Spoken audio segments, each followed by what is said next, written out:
I came to hang out. That's what I told myself as I pushed open the door to the little secondhand bookstore on the corner of Pine and 7th. It smelled like old paper and dust, the kind of comforting smell that made you feel like time had paused, even if just for a moment. I was expecting to browse, maybe run into her sister, grab a few recommendations, and leave. Nothing more. Nothing complicated. And yet, the moment I rounded the corner by the philosophy section, I saw her.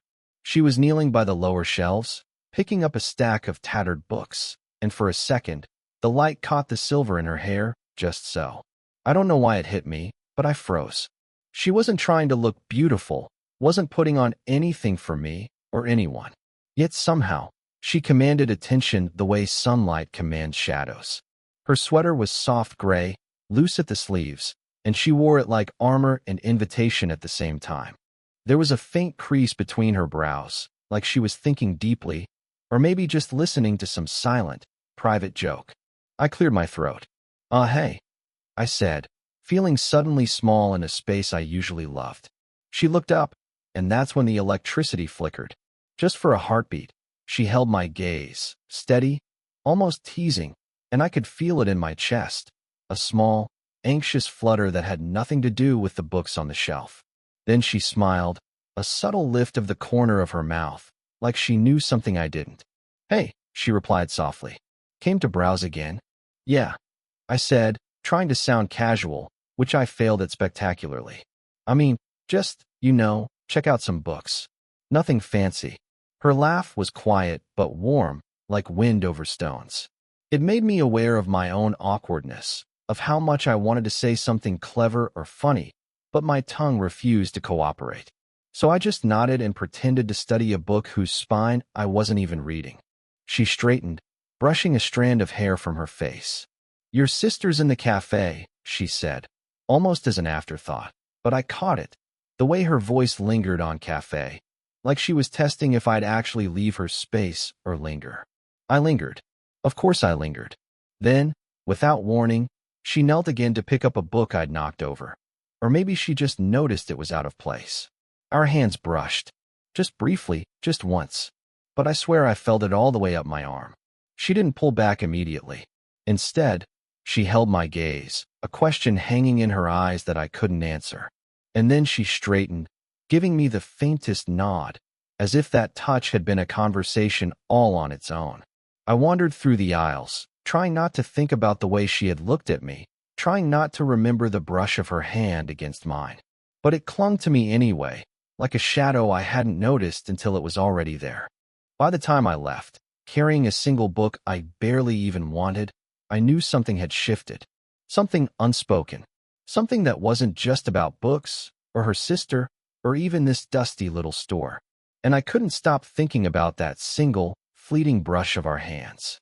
I didn't mean to stay as long as I did, but the bookstore had a small back room where they kept donations, and somehow I found myself helping her sort through a stack of old novels and journals. The light in that room was softer, filtered through a dusty window, and it made everything feel smaller, quieter, like the world had been edited down to just us and the books. She moved with a kind of careful precision, sliding one volume at a time into a box.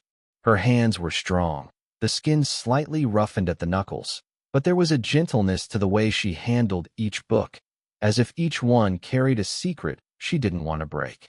I watched her for a while, not saying anything. That was my way of staying safe, staying invisible. She murmured without looking up, some people just throw these away. Don't even glance at the covers. Her voice was almost a whisper, like she was speaking to herself, or maybe warning me. I shrugged, trying to sound casual. Guess they don't know what they're missing. She didn't answer, only paused, pressing the box closed with a little sigh. And in that pause, just a flicker of hesitation, I caught something. Vulnerability, maybe, hidden under her usual careful confidence. She shifted her weight, fingers brushing her forehead as if tiredness had finally made itself visible. I cleared my throat, because I wanted to say something. Anything. But words felt too heavy. Instead, I offered her a small smile and lifted a book I thought she might like to see. You should take a break, I said softly. Even 10 minutes. Her eyes met mine then, a flicker of surprise there. And for a heartbeat, she didn't retreat behind her usual calm. Her lips pressed together, the faintest tremor, like she was thinking about whether to push me away or let me stay. Finally, she let out a quiet laugh, a little uneven, like she'd forgotten how to laugh without self-protection. I can't, she admitted, brushing a strand of hair behind her ear. Too much to do. I nodded, though I didn't move. Her words were firm, but the rest of her, her tired shoulders, the way she held the box close, the tiny pause before she set it down, spoke louder than any refusal. I felt that pull again, that silent energy between us that I couldn't name but couldn't ignore. For a long moment, we worked in tandem, neither speaking, our hands occasionally brushing over the spines of books. Each accidental touch felt charged, like the air had thickened, the quiet around us humming just enough to make it unbearable and thrilling at the same time. She finally leaned back against the counter, rubbing at her eyes. I think I need coffee, she muttered, almost to herself. I offered mine without thinking. I'll get it for you. And when she finally let herself relax into a short, grateful smile, it landed somewhere inside me that made me ache, but in a good way. She was distant, she was guarded, but in that small corner of the world, for that tiny sliver of time, she let me see a hint of the person beneath the armor. And I couldn't stop watching. It was late when I found myself still in the bookstore, the storm outside tapping against the windows with that steady, insistent rhythm. She was perched on the edge of the counter, sorting through receipts, the light from the single lamp making her look smaller and more fragile than I'd ever noticed before. I lingered nearby, pretending to reorganize a stack of books, though every glance at her made my hands tremble just slightly. She didn't look up at me, but I felt the weight of her presence the way you feel a shadow fall across a sunny path. You're still here, she said finally, voice soft but not accusing. Yeah, just helping. My words came out hollow even to me. For a while, we worked side by side in silence, our knees brushing once, briefly.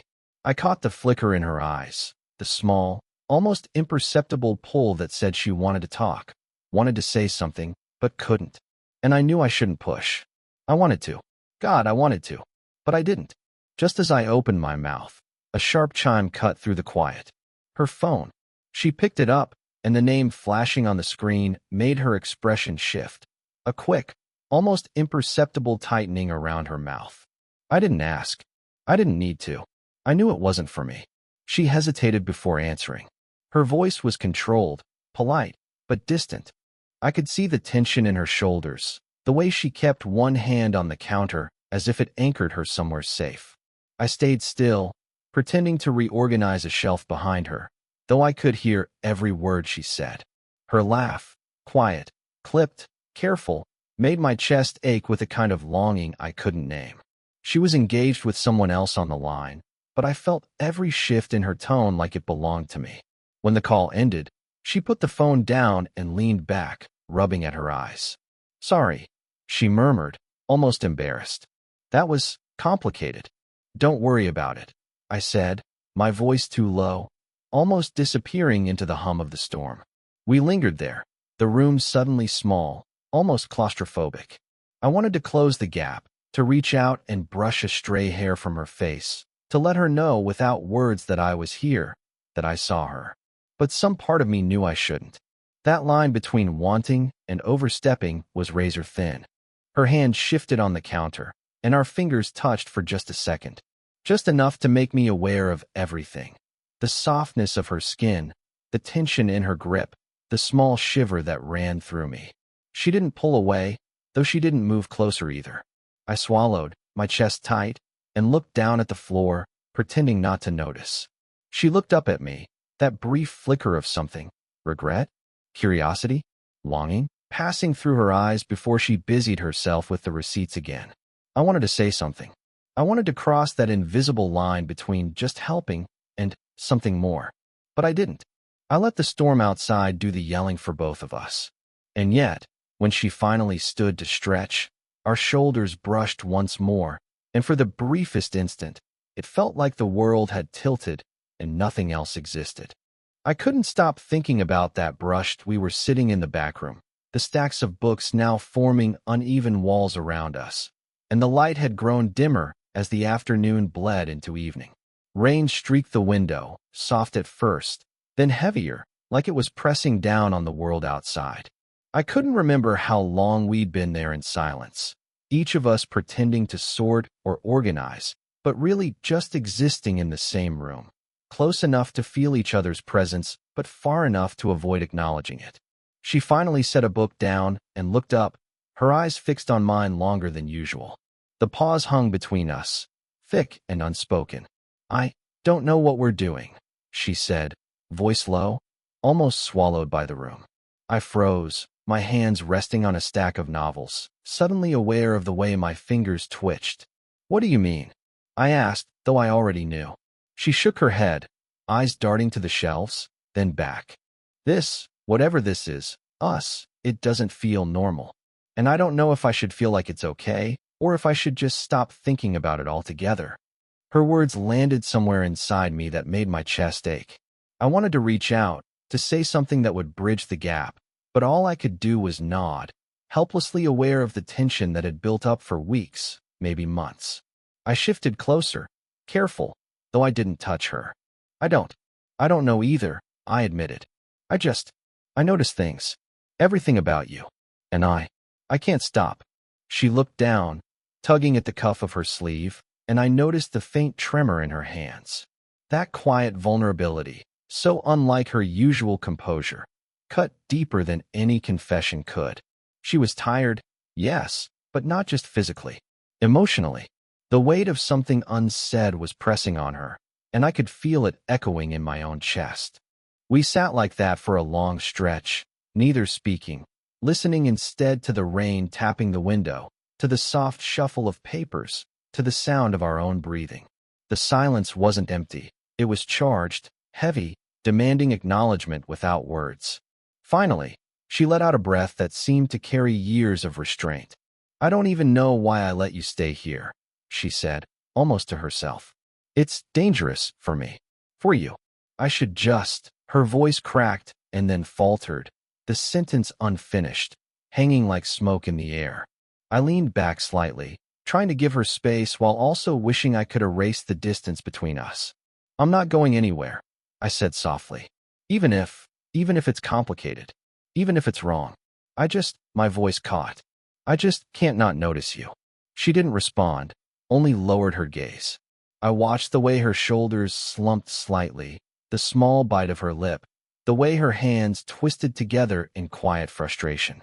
I realized then that this pause, this silence, was the most honest thing we'd shared. More than any brush of hands, more than any fleeting glance. And then, almost in a whisper, almost breaking the fragile calm of the room, she said something that stayed with me long after. I'm scared of what I'd feel if I let myself care." I arrived at the bookstore later than usual that evening, the streets slick with rain, and found her sitting cross-legged on the floor of the back room, flipping through a worn photo album. The lamplight was low, casting long shadows across her face, and for a moment I hesitated at the doorway, not wanting to intrude but unable to look away. "You're early," she said without looking up, voice quieter than normal. "I didn't want to miss you," I admitted, and it sounded almost foolish in the hush of the room. She gave a small, almost sad smile, then lifted the album and held it out. It's from years ago," she said, "before things got complicated, before I learned how to guard myself." I knelt beside her, careful not to crowd her, and peered at the photos. Faces I didn't recognize, smiles frozen in time. Then, a younger version of her appeared, soft, unguarded, full of something I'd never seen in the present day. "I lost him," she said, voice breaking slightly. "I don't even know how to explain it. Just gone. And it changed everything. I stopped trusting myself, trusting people, even me." Her confession hung between us, heavy, but somehow gentle. I swallowed, feeling my chest tighten. I wanted to reach for her hand, but I didn't. She didn't need gestures. She needed someone who could listen without trying to fix it. I get that," I said softly. "Losing someone like that, It leaves marks you don't notice until later. I mean, I've seen you, how careful you are, how you protect yourself from everything, even me. She looked at me then, a flicker of vulnerability passing through her guarded gaze. And you notice? I nodded. I do. All of it. The way you laugh when you think no one's watching. The way your hands tremble when you're tired or sad. The little things you don't even realize about yourself. Her eyes glistened, and she bit her lip, turning back to the photos. I watched her fingers trace a face on the page, and in that motion, I felt something seismic in my chest, like the room itself had shifted. It wasn't dramatic, no shouting, no tears falling freely, but it was real, raw. I thought I'd never feel like that again, she whispered, almost to herself. Like anything could matter so much. And yet, sitting here with you, her words faltered, unfinished, hanging in the quiet. I didn't speak, only let the silence hold us, letting the weight of what she'd said settle into both of us. She leaned back slightly, looking at me, and in that glance I saw the tiniest crack in her armor. A crack that made my chest ache and my stomach twist in ways I didn't fully understand. Then, almost as if testing me, she closed the album and said softly, I don't know if I should be feeling this, or if it's dangerous to even notice. And I realized I didn't need an answer. Not yet. The seismic shift had already happened. Her hand brushed mine, almost accidental, almost fleeting, and I felt it all the way down to my toes. We ended up in the small corner cafe across the street, the rain finally letting up outside, leaving the air thick and clean. It was quiet, the kind of quiet that made you notice the little things, the way her fingers wrapped around her mug, the faint tremor in her hands, the way she kept glancing at the window, as if seeing something far away. I sat across from her, pretending to scroll through my phone, though I wasn't really looking. My eyes kept drifting back to her, to the subtle lines at the corner of her eyes, to the way she tucked a stray strand of hair behind her ear, to the way her shoulders relaxed ever so slightly when she thought I wasn't watching. She finally spoke, softly, almost hesitantly. I don't think we can ignore this anymore. I nodded slowly. No, we can't. We didn't define what this was. We didn't need to. The tension, the glances, the pauses, the brush of hands in a bookstore backroom. It had already said everything we couldn't. Saying it out loud would have been redundant, almost clumsy. Her fingers brushed mine across the table, not intentionally dramatic, just natural. Our hands lingered together, the warmth spreading quietly, like a low flame. I caught my breath, but didn't pull away. She didn't either. Do you think we're being reckless? She asked, voice almost a whisper. I think we're being honest, I said, keeping my voice steady. And that's enough. For now. She smiled, just a little, the kind of smile that acknowledges both fear and relief. The corners of her eyes crinkled, and I realized how much I'd wanted to see that. How much I'd waited for the moment when she'd stop pretending she wasn't human, fragile, longing. We sat like that for a long time, letting the cafe's soft hum and the clink of cups fill the spaces between words we didn't need. There was no rush, no dramatic gestures, just presence, just the recognition that we were choosing to exist in this tiny shared space together, fully aware of what it meant, fully aware of what we couldn't yet name. Her forehead leaned slightly toward mine as she picked up her mug again. A subtle gesture, almost invisible, but it made me feel something I couldn't articulate, like finally exhaling after holding my breath for years. Funny, she said quietly, how it all took so long to get here. I shrugged, trying to make it casual, though my chest felt impossibly full. Some things aren't meant to be rushed, I murmured. Her hand squeezed mine briefly before she pulled away, setting her mug down. The warmth lingered, the memory of contact heavy and comforting. We looked out the window together, watching the city streets glisten from the rain. No declarations, no grand gestures, just the quiet understanding that some connections, once inevitable, simply unfold. And in that stillness, I realized that the waiting, the tension, the almosts and near misses, all of it, had led us here. To this. Quietly, irrevocably, we existed in the same space. And it was enough. Looking back now, months later, It's strange how quickly the world shifts when you finally stop pretending. I remember the bookstore, the stormy nights, the quiet cafes, and all the small, stolen moments that felt impossibly large at the time. Sitting here, I can trace the changes in both of us like lines on a map we didn't know we were charting. She's still cautious, still carries that quiet strength that made me notice her in the first place. But now there's a softness, a trust that wasn't there before. And me? I've learned patience in a way I didn't know I could. I've learned that love isn't always fireworks and declarations. Sometimes it's a shared glance across a table, a hand brushing against another, a silence that hums louder than words. We laugh more now, sometimes about nothing, sometimes about how seriously we overanalyzed every look, every touch, every unspoken word in those early weeks. And yet, none of the tenderness feels forced, it's earned. Slow burn, messy, entirely human. That's what makes it real. That's what makes it ours. I still remember the first time she let me see her vulnerability without flinching, the first time she laughed without holding back, the way her hand lingered in mine long enough that the world outside the cafe might as well have ceased to exist. Those little moments piled up quietly, and without fanfare, they became everything. What I didn't expect was how much I'd carry those moments inside me. The way a memory of her smile can shift a whole day, how the sound of her laugh echoes in my chest. I used to think love was loud, urgent, something you couldn't ignore. Now I know it can also be gentle, persistent, subtle, a warmth you feel even when nothing dramatic is happening at all. She changed the way I notice people, the way I notice life. I think she'd say I changed the way she trusts again. And maybe that's what it comes down to. Two people learning, slowly, to exist without losing themselves, to balance the past and the present without fear.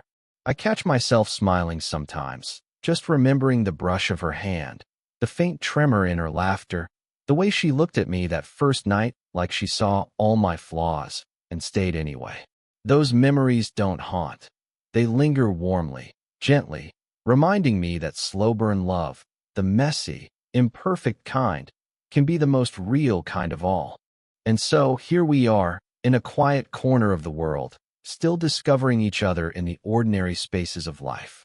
No grand declarations, no rushed confessions, just presence, patience, and a trust that feels like home. If this story made you feel something, let me know in the comments. Would you want more stories like this?